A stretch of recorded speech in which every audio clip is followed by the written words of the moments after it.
rest of the world should be just looking to this Labor government, because clearly the over 30 countries across the world who already have nuclear energy as part of their mix, and the other 50 who are looking to introduce it, need to have a chat to Senator Farrell. Senator what? I mean, God help them if they went and had a chat to Minister Bowen and how that'd go. But clearly they know something the rest of the world does not, because the rest of the world, the largest 20 economies of the world, 19 of them have nuclear energy as part of their mix. Guess who the one outlier is? Guess who the one outlier is? That would be us.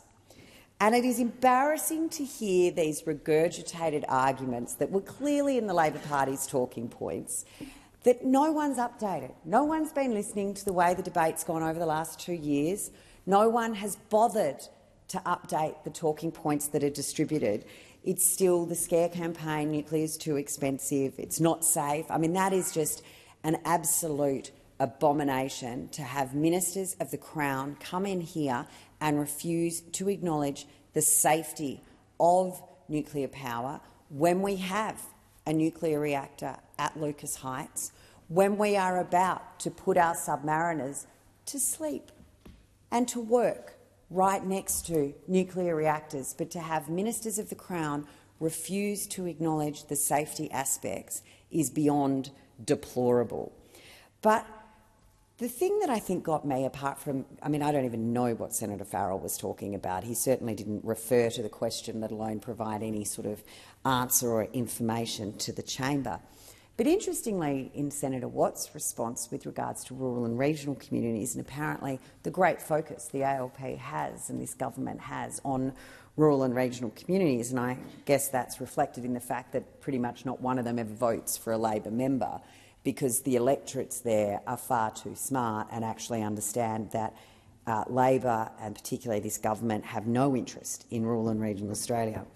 We had Transmission Tuesday yesterday, Transmission Monday for the 10th time, where we've been asking for an inquiry to have a look at the transmission lines that are bulldozing through rural and regional communities with very little to no consultation, that are being bulldozed through Indigenous heritage sites, that are being bulldozed through koala habitats. But those opposite, paired up with their used to be cared about the inquiries mates in the Greens, they used to actually worry about the environment. They used to worry about koala habitats, but not anymore. If they can get a brand new transmission line for renewable power, that's their priority. But the other thing that, you know, those opposite, because most of them wouldn't know what a farm is compared to a zoo, they don't understand that actually the nuclear footprint in terms of land required is such a significant smaller amount than renewable projects. And we are talking considerable differences in land size. And to get a bit of an understanding, when we look at nuclear reactors that take up about the size of half a football field, so let's be specific if we want to talk about specifics and reports. The Rolls-Royce SMR takes up about 5 acres of land. And then the Westinghouse AP1000 takes up about 22 acres of land. So it's a bit larger than Parliament House.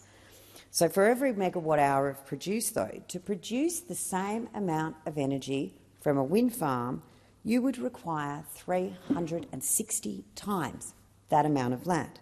So think of Parliament House, and I'm sure everyone wants to think of 360 more Parliament Houses anywhere, but 360 times the size of this Parliament House would be required in wind if we were to generate the same amount of power as one would generate from nuclear. From solar perspective, because, you know, we don't talk about the fact that Uyghurs and Chinese slavery is used to build solar panels, we would actually need 75 times the land mass when it comes to solar.